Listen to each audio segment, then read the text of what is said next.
ഞാൻ അവസാനത്തിൽ നിന്ന് ആദ്യം തുടങ്ങാം. കാരണം കോൺഗ്രസ്സിന് ഈ കാലഘട്ടത്തിൽ എടുത്തിട്ടുള്ള പ്ലസ് പോയിന്റ് മറ്റൊന്നുമല്ല, കോൺഗ്രസിൻ്റെ സെക്യുലറിസമാണ്, കോൺഗ്രസിൻ്റെ മതനിരപേക്ഷതയാണ്.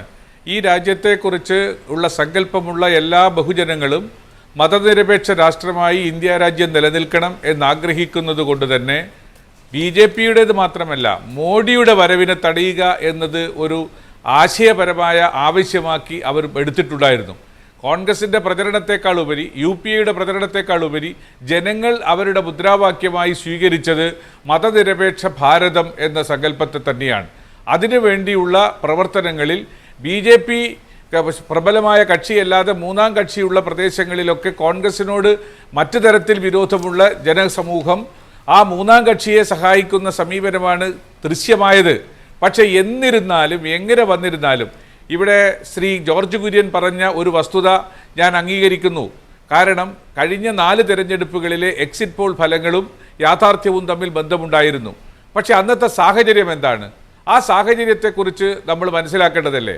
ഗ്യാസിൻ്റെ ലഭ്യതയെക്കുറിച്ചുള്ള അതിവിശദമായ ചർച്ചകൾ നടക്കുന്ന, പെട്രോളിയം ഉൽപ്പന്നങ്ങളുടെ വിലവർധനവിനെക്കുറിച്ചുള്ള വളരെ പ്രകടമായ ചർച്ച, രാജ്യത്തിൻ്റെ പാർലമെൻറ്റിനകത്ത് ഒരു നിയമവും പാസ്സാക്കാൻ, ഒരു ബില്ലും കൊണ്ടുവരാൻ കഴിയാത്ത വിധം പാർലമെൻറ്റ് തടസ്സപ്പെടുത്തുന്ന അതിശക്തമായ യു പി എ വിരുദ്ധ ഭരണവിരുദ്ധ പ്രക്ഷോഭം നടക്കുന്ന, അങ്ങനെ രാജ്യത്തിൻ്റെ മുഴുവൻ പ്രദേശങ്ങളിലും കോൺഗ്രസിനും യു പി എക്കുമെതിരായി പ്രചണ്ഡമായ പ്രചരണം നടക്കുന്ന പശ്ചാത്തലത്തിൽ നടന്ന ആ തിരഞ്ഞെടുപ്പിൽ കോൺഗ്രസിന് വ്യക്തമായ ഭൂരിപക്ഷത്തിലേക്ക് വരാൻ കഴിഞ്ഞിട്ടില്ല എന്നത് യാഥാർത്ഥ്യം ഞാൻ അംഗീകരിക്കുന്നു.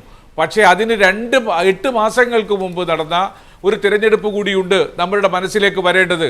നമുക്കറിയാം, കർണാടകയും അതേപോലെ തന്നെ ഉത്തരാഞ്ചലും കർണാടകയും അന്ന് ബി ജെ പി ഭരിച്ചുകൊണ്ടിരുന്ന സംസ്ഥാനങ്ങളാണ്. ഈ 5 തിരഞ്ഞെടുപ്പ് നടന്ന കാലഘട്ടത്തിൻ്റെ ഒരു 8 മാസങ്ങൾക്ക് മുമ്പത്തെ തെരഞ്ഞെടുപ്പിൽ ബി ജെ പിയിൽ നിന്നും കോൺഗ്രസ് അത് തിരിച്ചു പിടിച്ചിട്ടുണ്ടായിരുന്നു.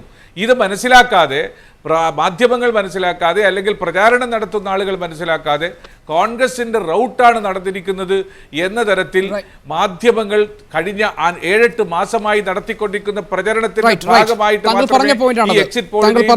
ഞാൻ താങ്കളിലേക്ക് തിരിച്ചു വരാം. ശ്രീ കെ ജെ ജേക്കബ്, താങ്കൾ നേരത്തെ പറഞ്ഞു ഉത്തർപ്രദേശിൽ കൈവയ്ക്കാൻ താങ്കൾ ധൈര്യപ്പെടുന്നില്ല. വ്യക്തിപരമായി താങ്കൾ അതിശയിക്കുന്നു ഉത്തർപ്രദേശിൽ 52 സീറ്റ് എന്ന ബി ജെ പിക്ക് എഴുതി കൊടുക്കുന്നത് എന്ത് അടിസ്ഥാനത്തിലാണെന്ന്.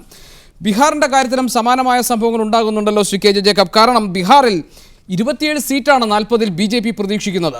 അത്രയും സീറ്റ് തന്നെ ബി ജെ പിക്ക് കിട്ടാൻ സാധ്യതയുണ്ടെന്ന് എക്സിറ്റ് പോൾ ഫലങ്ങൾ പറയുന്നുണ്ട്. എനിക്ക് തോന്നുന്നു ബീഹാറിൽ CNN-IBൻ്റെ എക്സിറ്റ് പോൾ ഫലങ്ങൾ 21 മുതൽ 27 സീറ്റ് വരെയാണ്. അവിടെ ലാലു പ്രസാദ് യാദവ്, അദ്ദേഹം ജയിലിൽ നിന്ന് വന്ന ശേഷം വളരെ വലിയ രാഷ്ട്രീയമായ തിരിച്ചുവരവാണ് നടത്തിയിട്ടുള്ളത്. താങ്കൾക്കറിയാം, 9 സീറ്റിൽ നിന്ന് ലാലു പ്രസാദ് യാദവിൻ്റെ ആർ ജെ ഡി 15 മുതൽ 16 സീറ്റ് വരെ നേടാനുള്ള സാധ്യതകൾ, രാഷ്ട്രീയ സാഹചര്യങ്ങൾ അവിടെ ഒതുങ്ങി നിൽക്കുന്നുണ്ട്. ഒപ്പം തന്നെയാണ് നിതീഷ് കുമാർ ബി ജെ പിയിൽ NDA സഖ്യത്തിൽ നിന്ന് വിട്ടുപോയ സാഹചര്യവും. ഇങ്ങനെയെല്ലാം ഉള്ള പ്രതികൂലമായ രാഷ്ട്രീയ സാഹചര്യം ബി ജെ പിക്ക് ഇരിക്കെ എങ്ങനെയാണ് 21 മുതൽ 27 സീറ്റ് എന്ന ഫലപ്രവചന സൂചനകൾ വരുന്നത്? അതിലുള്ള ഒരു കോൺട്രഡിക്ഷൻ എവിടെയാണെന്ന് ചോദിച്ചിട്ടുണ്ടെങ്കിൽ, ടൈംസ് നൗവിൻ്റെ സർവേ ഫലത്തിലാണെന്ന് എനിക്ക് തോന്നുന്നു. അവിടെ ആർ ജെ ഡിക്ക് സീറ്റേ ഇല്ല. കോൺഗ്രസ്സിന് 3-4 സീറ്റ്, ബാക്കിയുള്ള മുഴുവൻ ജെ ഡി യുവിന് കിട്ടുന്ന ഒരവസ്ഥയുണ്ട്. അത് ശ്രീ പരമേശ്വരനും CP നാരായണൻ സാറും പറഞ്ഞതുപോലെ ബീഹാറിന് രാഷ്ട്രീയത്തെക്കുറിച്ച് അറിയാവുന്ന ആൾക്കാർക്ക്, അതിൻ്റെ കഴിഞ്ഞ 3-4 മാസത്തെ ചർച്ചകൾ നടന്ന ആൾക്കാർക്ക് വിശ്വസിക്കാൻ വയ്യാത്ത ഒരു നിലയാണ് അവിടെ. എനിക്ക് തോന്നുന്ന ഈ സർവേ ഫലങ്ങളിലൊരു പ്രശ്നം, ഈ ബി ജെ പി ഒരു വശത്ത് വെച്ചിട്ട് ബാക്കിയുള്ളതിൻ്റെ കാര്യത്തിലാണ് തീരുമാനമെടുക്കുന്നതെന്നുള്ളൊരവസ്ഥ ഉണ്ടെന്ന് എനിക്ക് തോന്നുന്നു. ഞാനിപ്പോൾ നമുക്ക് ഫൈനൽ റിസൾട്ട് വന്നിട്ടില്ലെങ്കിലും ഈ പോളിംഗ് പെർസെൻറ്റേജ് ഏകദേശം കഴിഞ്ഞ പ്രാവശ്യത്തിനേക്കാളും 10% കൂടിയിട്ടുണ്ട്. ഇപ്രാവശ്യം 68% നമ്മുടെ ജനറലി പോളിംഗ് പെർസെൻറ്റേജ് എന്ന് കാണുന്നുണ്ട്. കഴിഞ്ഞ പ്രാവശ്യത്ത് 58 സംതിങ് ആയിരുന്നു. അപ്പോൾ അതിൽ നമ്മൾ നോക്കുമ്പം ഈ B J P Congress fight നടക്കുന്ന സ്ഥലങ്ങളിലൊക്കെ ഈ പെർസെൻറ്റേജ് കൂടിയിട്ടുണ്ട്. അതേസമയം നമ്മൾ ബി ജെ പിക്ക് അഡ്വാൻറ്റേജ് കിട്ടാൻ സാധ്യതയില്ല എന്ന് കണക്കാക്കുന്ന ചില സംസ്ഥാനങ്ങളുണ്ട്. കേരളം, കർണാടകം, ആസാം, പഞ്ചാബ്, ഇത്തരം സ്ഥലങ്ങളിൽ ഈ പെർസെൻറ്റേജ് കൂടുതൽ വരുന്നില്ല. അപ്പോൾ എനിക്ക് തോന്നുന്നു ഇവർ കണക്കാക്കിയിട്ടുണ്ടാവുക, മുമ്പ് രാജീവ് ചോദിച്ച ഒരു കണക്കിൽ പറയുകയാണെങ്കിൽ അതിനകത്ത് ഒരു എലമെൻ്റ് ഓഫ് ഫാക്ടറുണ്ട്. കാരണം ബി ജെ പിക്ക് എത്ര കിട്ടും എന്നുള്ളത് കണക്കാക്കിയിട്ട് ബാക്കിയെല്ലാം കൂടെ വീതം വെച്ചത് അങ്ങനെ എനിക്കങ്ങനെ തോന്നുന്നുണ്ട്. കാരണം വെച്ചിട്ടുണ്ടെങ്കിൽ അതല്ലാതെ BJPക്ക് എത്ര കൊടുക്കണം എന്ന് തീരുമാനിച്ചിട്ട് അല്ലെങ്കിൽ BJPയുടെ നമ്പറാണ് പ്രധാനപ്പെട്ടത് എന്നുള്ള മട്ടിൽ കണക്കാക്കിയിട്ട് നടന്നിരിക്കുന്ന ചില ഒരു ഇലക്ഷൻ ഒരു എക്സിറ്റ് പോൾ റിസൾട്ട് പോലെയാണ് എനിക്ക് ഇതിൻ്റെ അകത്ത് മനസ്സിലാക്കാൻ പറ്റുന്നത്. അതല്ലെങ്കിലും UP-യിലെയും ബീഹാറിലെയും ഏറ്റവും തമാശയായിട്ടുള്ള കേരളത്തിലെയും ഫലങ്ങളൊന്നും നമുക്കത് വിശ്വസിക്കാൻ വളരെ ബുദ്ധിമുട്ടുണ്ട്. ഗോപകൃഷ്ണൻ. റൈറ്റ്. VB പരമേശ്വരനിലേക്ക്. ശ്രീ VB പരമേശ്വരൻ, ഈ എക്സിറ്റ് പോൾ ഫലങ്ങൾ ഒരുപക്ഷെ വോട്ടെണ്ണലിന് ശേഷമുള്ള രാഷ്ട്രീയ സാഹചര്യങ്ങളിലേക്ക് ഏതെങ്കിലും വിധത്തിലുള്ള വിരൽ ചൂണ്ടലുകൾ നൽകുന്നുണ്ടോ?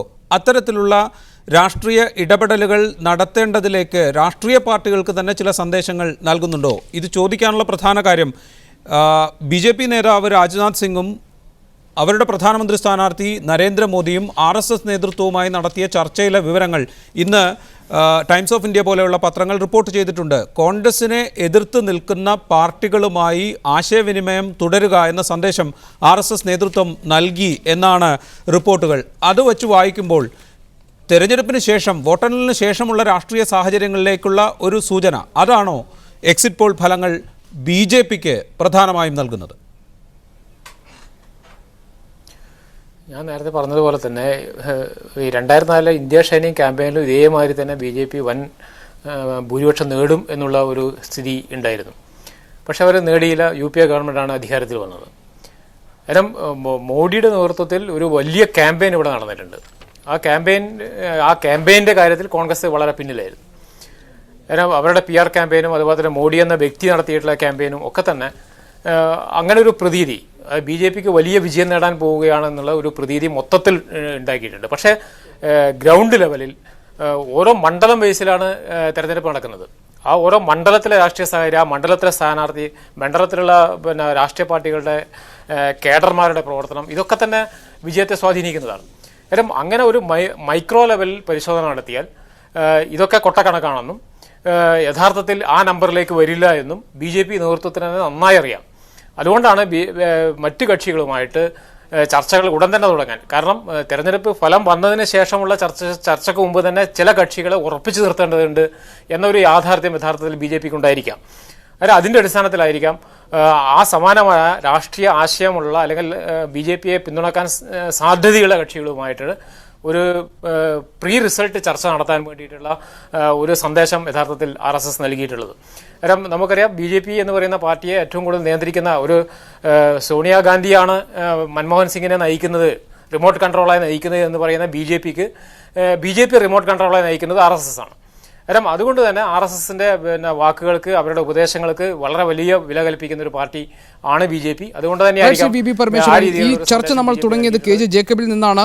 ഈ ചർച്ച തുടങ്ങിയത് എക്സിറ്റ് പോൾ ഫല സൂചനകളെ എത്രത്തോളം ശാസ്ത്രീയമായി നമുക്ക് വിശ്വസിക്കാൻ കഴിയും, എത്രത്തോളം ശാസ്ത്രീയ അടിസ്ഥാനത്തിലുള്ളതാണെന്നതാണ്. അതിലേക്ക് വീണ്ടും ഈ ചർച്ച കൺക്ലൂഡ് ചെയ്യുമ്പോൾ ജേക്കബ്, 2004 2009 തെരഞ്ഞെടുപ്പ് ഫല സൂചനകൾ, എക്സിറ്റ് പോൾ ഫല സൂചനകൾ പാടെ തെറ്റിപ്പോയി നമുക്കറിയാം.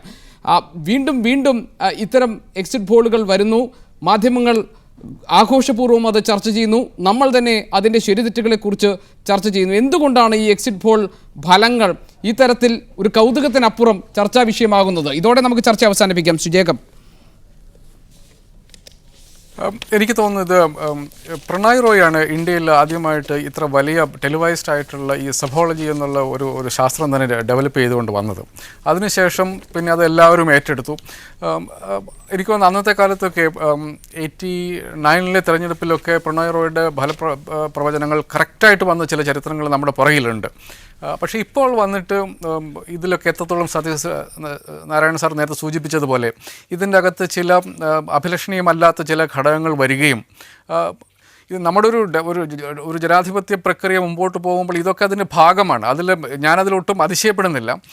ഇതിൽ ജനാഭിലാഷം, കാരണം ഒരു റിസൾട്ട് മാത്രമല്ല, ഒരു പോൾ സർവേ നടത്തുമ്പോൾ നമ്മൾ റിസൾട്ട് മാത്രമല്ല, അത് പല കാര്യങ്ങളെക്കുറിച്ചും അഭിപ്രായം ചോദിക്കാറുണ്ട്. നിങ്ങൾക്ക് എന്തുകൊണ്ട് ആരാണ് പ്രധാനമന്ത്രിയാകേണ്ടത്, ഏതാണ് പ്രധാനപ്പെട്ട തിരഞ്ഞെടുപ്പ് വിഷയം, ഇതൊക്കെ പലപ്പോഴും രാഷ്ട്രീയ പാർട്ടികൾക്കും അവരുടെ നയങ്ങളും പരിപാടികളും അവരുടെ പ്രചരണ തന്ത്രങ്ങളും ഒക്കെ രൂപപ്പെടുത്താൻ വേണ്ടിയിട്ടുള്ള ചില ഡേറ്റകളും ഇത്തരം പോൾ സർവേകൾ കൊടുക്കാറുണ്ട്. അതിനകത്ത് പ്രശ്നം എവിടെയാണെന്ന് വെച്ചിട്ടുണ്ടെങ്കിൽ ഇതിൽ ഇതൊരു സ്പോർട്സ്മാൻ സ്പിരിറ്റോട് കൂടിയും ആ പ്രോസസ്സിൻ്റെ ശുദ്ധി പരിഗണിക്കാതെ മറ്റ് ചില എക്സ്റ്റേണൽ ഫാക്ടേഴ്സ് അതിൽ വരുമ്പോൾ മാത്രമാണ് പ്രശ്നം. അതുകൊണ്ട് നമ്മൾ ഇത്തരം ചർച്ചകൾ എത്രത്തോളം അതിൻ്റെ സാങ്കത്യം എന്താണെന്ന് ചോദിച്ചിട്ട് കഴിഞ്ഞിട്ടുണ്ടെങ്കിൽ ഓരോ പോൾ സർവേ നടത്തുന്ന ആൾ കേരളത്തിലുണ്ടാവും. ഇവർക്ക് ഈ പല ഏജൻസികൾക്ക് വേണ്ടി ചർച്ചകൾ നടത്തുന്ന ആൾക്കാർ കേരളത്തിലുണ്ടാവും. അവർ മനസ്സിലാക്കേണ്ട കാര്യം ഇവർ പറയുന്ന കണക്കുകൾ വെള്ളം തൊടാതെ വിഴുങ്ങുന്ന ആൾക്കാരല്ല നാട്ടിലുള്ളത് എന്നും അവർക്ക് രാഷ്ട്രീയമായ കാര്യങ്ങൾ അറിയാമെന്നും അപ്പോൾ അവർ പറയുന്ന ഓരോ മണ്ടത്തരങ്ങളും കേരളത്തിൽ ഒരു സീറ്റ് പിന്നെ കോൺഗ്രസ് LDF ജയിക്കണമെങ്കിൽ അത് കോട്ടയമാകണം എന്ന് പറയുന്നത് പോലത്തുള്ള മണ്ടത്തരങ്ങൾ പറയുമ്പോൾ അത് ആൾക്കാർ തീർച്ചയായിട്ടും ചോദ്യം ചെയ്യും അത് ചോദ്യം ചെയ്തേ പറ്റൂ. അതാണ് ഈ ചർച്ചകളുടെ സാങ്കത്യം. വളരെയധികം നന്ദി ശ്രീ KJ ജേക്കബ്. ഒപ്പം VB Parameswaran, CP Narayanan, George Kurian, PM Suresh Babu ഈ ചർച്ചയിൽ പങ്കെടുത്തതിന്. എക്സിറ്റ് പോൾ ഫലങ്ങൾ അത് എത്രത്തോളം വസ്തുതാപരമാണ്, 2004-നെയും 2009-നെയും അപേക്ഷിച്ച് 2014 എക്സിറ്റ് പോൾ ഫലങ്ങൾ അത് എത്രത്തോളം വസ്തുതാപരമാണ് എന്നതിൻ്റെ ഫലമറിയാൻ മെയ് 16 വരെ കാത്തിരിക്കണം. അന്നുവരെ സ്പെഷ്യൽ എഡിഷൻ 9 മുതൽ 10 വരെ തിരഞ്ഞെടുപ്പ് അവലോകനങ്ങളും ചർച്ചകളുമായി നിങ്ങൾക്കൊപ്പം ഉണ്ടാകും.